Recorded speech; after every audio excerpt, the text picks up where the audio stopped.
बिस्मिल्लाहिर्रहमानिर्रहीम। आज का हमारा टॉपिक है रेगुलेशन ऑफ जीन एक्सप्रेशन। पहले हम जीन एक्सप्रेशन के बारे में जानेंगे, फिर रेगुलेशन के बारे में जानेंगे कि रेगुलेशन क्या चीज़ है। तो जीन एक्सप्रेशन का क्या मतलब है? जीन एक्सप्रेशन का मतलब ये है कि जीन एक्सप्रेशन का मतलब है कि जीन से क्या बनना, जीन से फंक्शनल प्रोटीन का बनना। जीन से जब फंक्शनल प्रोटीन बनता है इसको हम कहते हैं जीन एक्सप्रेशन। अब रेगुलेशन क्या चीज़ है? रेगुलेशन का क्या मतलब है? रेगुलेशन का मतलब है कंट्रोल ऑफ जीन एक्सप्रेशन, यानी जीन एक्सप्रेशन को कंट्रोल करना। इसका मतलब क्या? इसका मतलब ये कि जीन को टर्न ऑन करना और जीन को टर्न ऑफ करना। जब ज़रूरत होगी तो जीन को क्या है? ऑन करना। जब ज़रूरत नहीं होगी तो जीन को ऑफ करना है। क्योंकि अगर जीन ऑलवेज टर्न ऑन रहे तो क्या होगा? अगर जीन हमेशा टर्न ऑन रहे तो प्रोटीन ज़्यादा बनेंगे और ऐसे प्रोटीन बनेंगे जिसकी हमें ज़रूरत ही नहीं होगी। तो मतलब वेस्ट ऑफ एनर्जी होगा, वेस्ट ऑफ प्रोटीन होगी, और उसी प्रोटीन की वजह से सेल की जो इंटरनल कंपोजिशन है वो भी डिस्टर्ब हो जाएगी। तो इसी वजह से जीन को कभी ऑन होना चाहिए और कभी अप होना चाहिए। तो जीन के टर्न ऑन टर्न अप को हम कहते हैं रेगुलेशन ऑफ जीन एक्सप्रेशन। जब इसके अगर हम फंक्शन को देखें जीन को, इसमें दो क्वालिटीज है, एक वर्सेटिलिटी और दूसरा adaptability.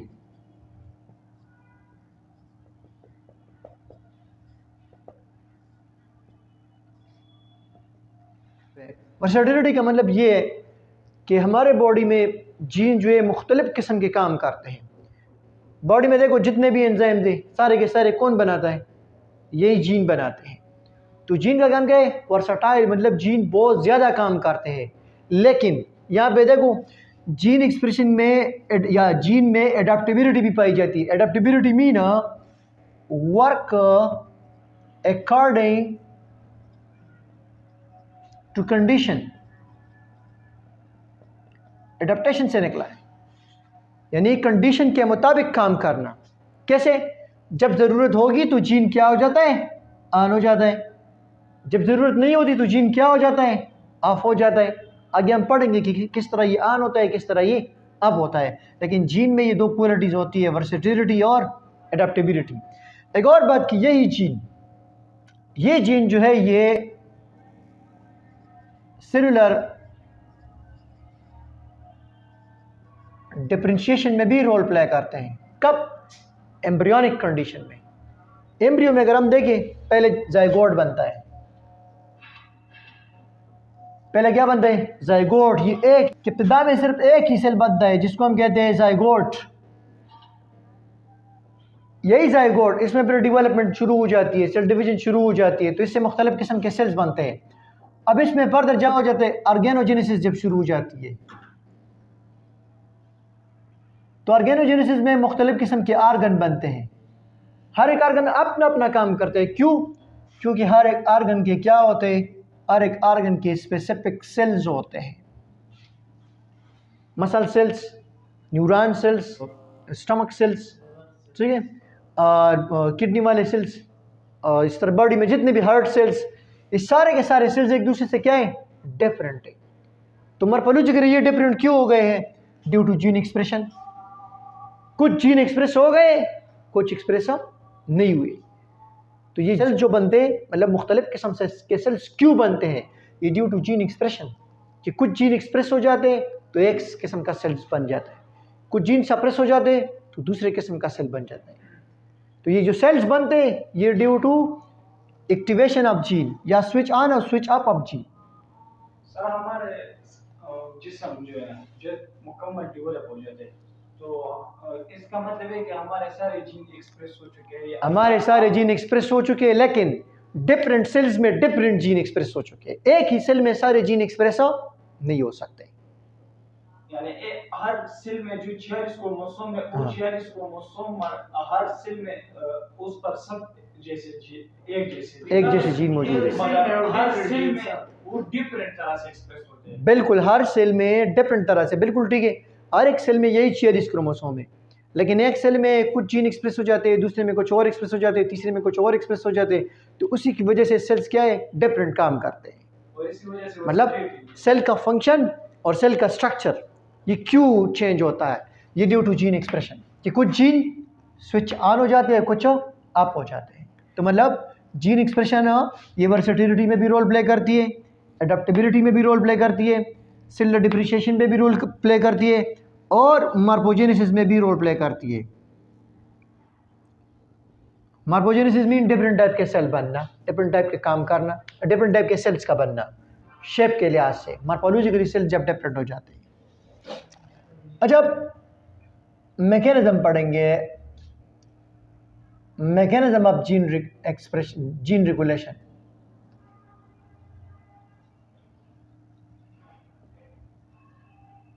Mechanism of gene regulation. तो जीन को दो तरह से रेगुलेट किया जाता है। जीन को क्या, दो तरह से रेगुलेट किया जाता है। एक को हम कहते हैं पॉजिटिव रेगुलेशन, और दूसरे को हम कहते हैं नेगेटिव रेगुलेशन। पॉजिटिव रेगुलेशन का क्या मतलब है? पॉजिटिव रेगुलेशन का मतलब ये है कि जीन क्या हो जाएगा, जीन ऑन हो जाएगा, जीन एक्सप्रेस होना शुरू करेगा। क्यों? क्योंकि यहाँ पे कुछ एंजाइम आएंगे जिसको हम एक्टिवेटर कहते हैं या एनहेंसर कहते हैं।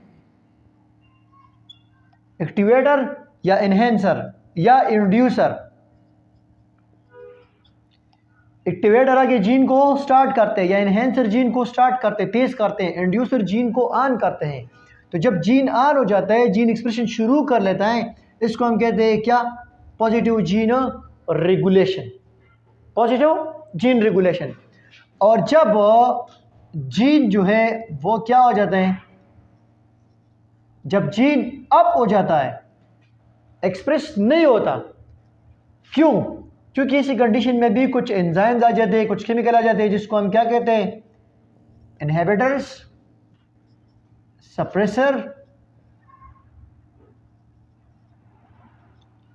या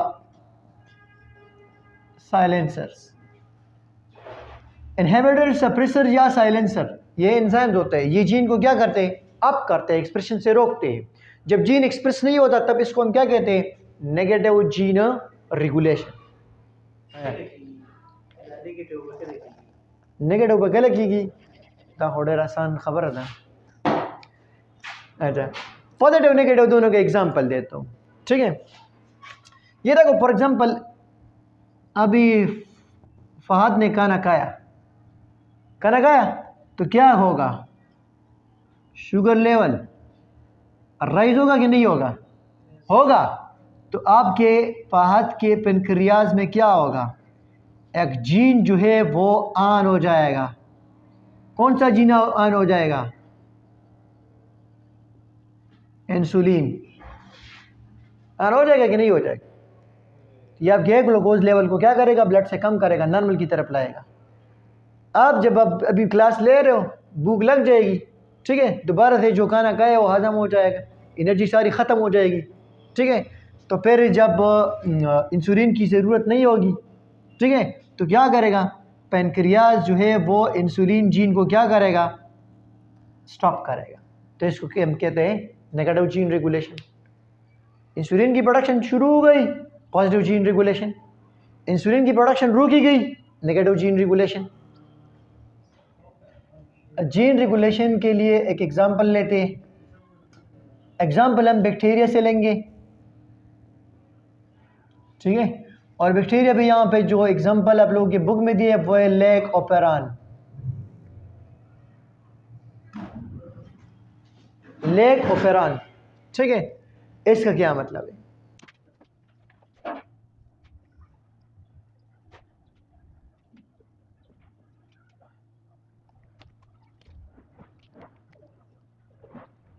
अच्छा इस लेक ओपेरान का क्या मतलब है, इसको देखो। ओपेरान आप लोग ऑलरेडी से पहले पढ़ चुके हो, cluster of gene, cluster of gene, जिसका एक ही प्रोमोटर है, एक ही टर्मिनेटर होगा, ठीक है। ये लेक लैक्टोज से निकला है, ठीक है। तो क्या लैक्टोज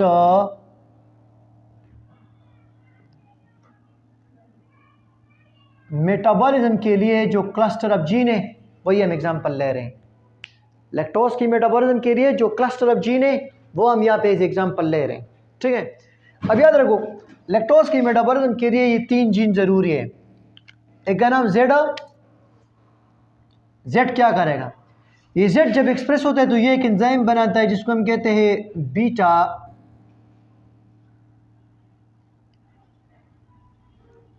गैलेक्टोसाइडेज एंजाइम बना लेता है। ये जब एक्सप्रेस हो जाता है तो क्या बनेगा? बीटा गैलेक्टोसाइडेज एंजाइम बनता है। ये बीटा गैलेक्टोसाइडेज क्या करता है? इसका काम क्या है? इसका काम ये है कि ये लैक्टोज की मेटाबॉलिज्म करता है, इसको ब्रेक करता है। किस चीज़ को? इसके मोनोमर को, यानी गैलेक्टोज प्लस ग्लूकोज, ये इसको ब्रेक करेगा। ये बीटा गैलेक्टोसाइडेज एंजाइम का काम है। इस वाई का काम के वाई जीन जब भी एक्सप्रेस होगा तो इसे एक एंजाइम बनता है जिसको हम कहते हैं परमिएज।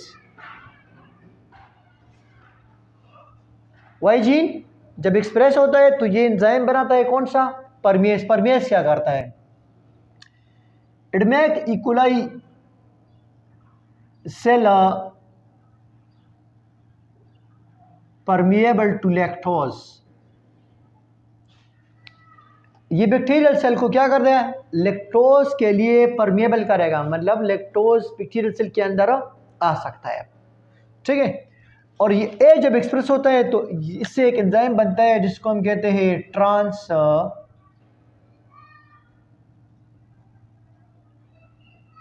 एसिटाइलेज। इस ट्रांस एसिटाइलेज का काम क्या है? इसका काम ये कि ये एसिटाइल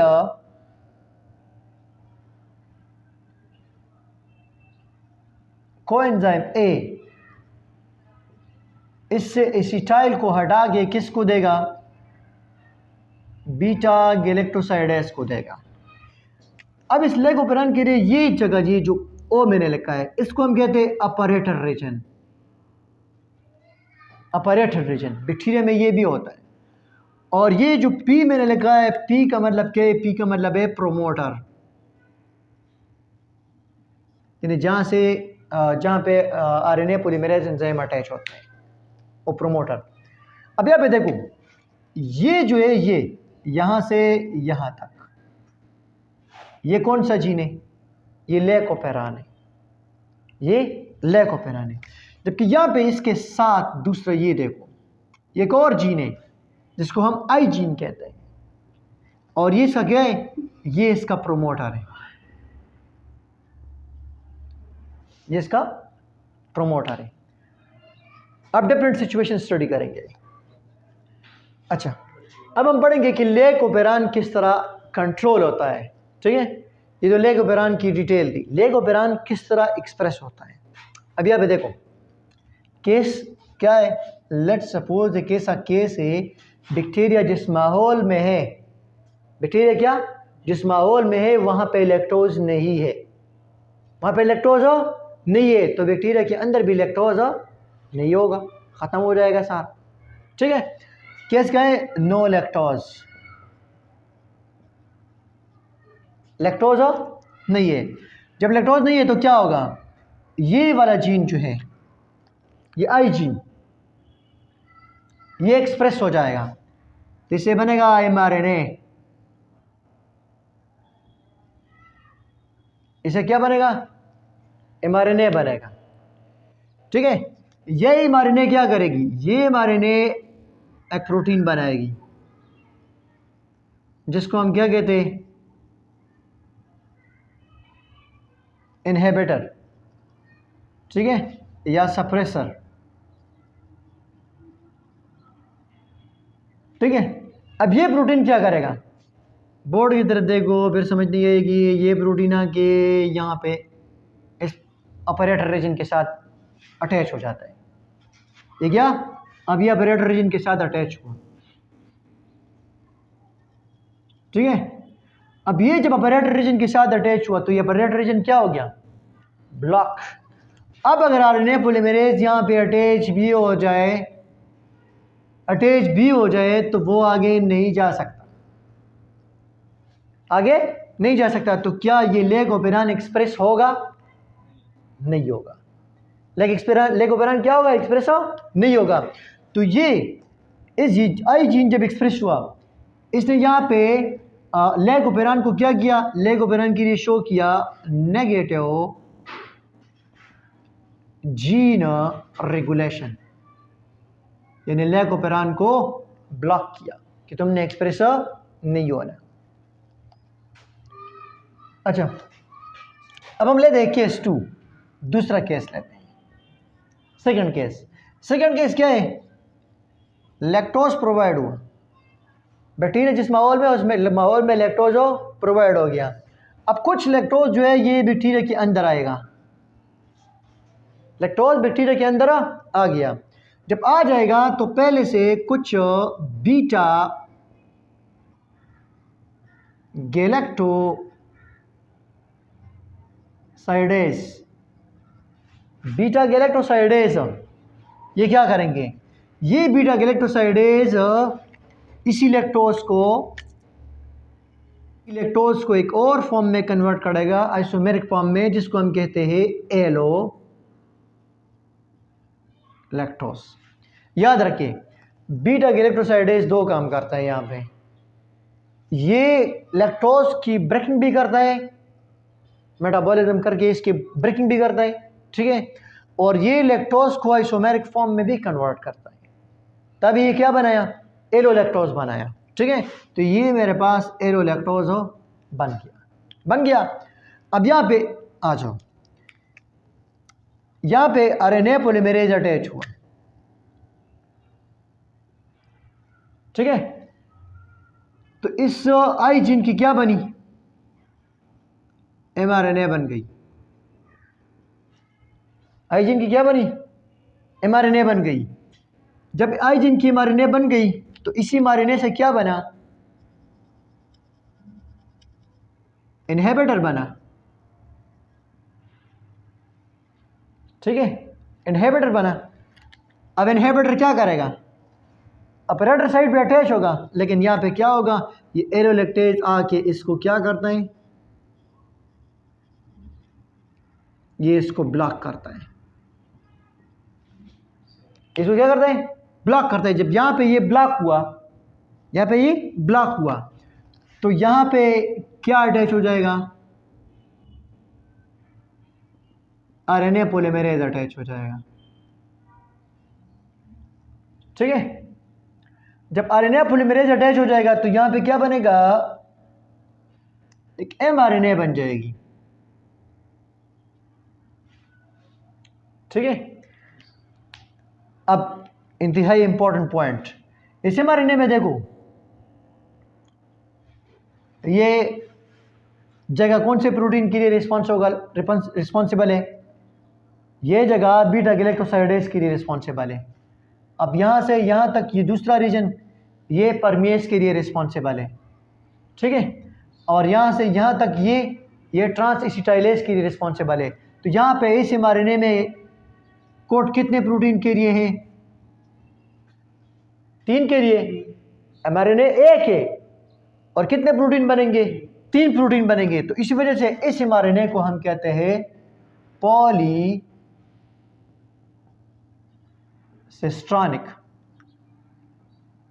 पॉलीसिस्ट्रॉनिक का क्या मतलब है? कि एक एमआरएनए जब बहुत ज़्यादा प्रोटीन के लिए कोडिंग करती है, कोडिंग लाती है, तो इसको हम कहते हैं पॉलीसिस्ट्रॉनिक। तो यहाँ पे इस कंडीशन में क्या हो जाएगा? ये बीटा गैलेक्टोसाइडेज एंजाइम भी बनेगा, परमेज भी बनेगा और एसिटाइल ट्रांसफरेज भी बनेगा। तो ये तीनों पेयर अपनी एक्टिविटी करेंगे, तो जीन क्या हो जाएगा? एक्सप्रेस हो जाएगा, पॉजिटिव जीन रेगुलेशन।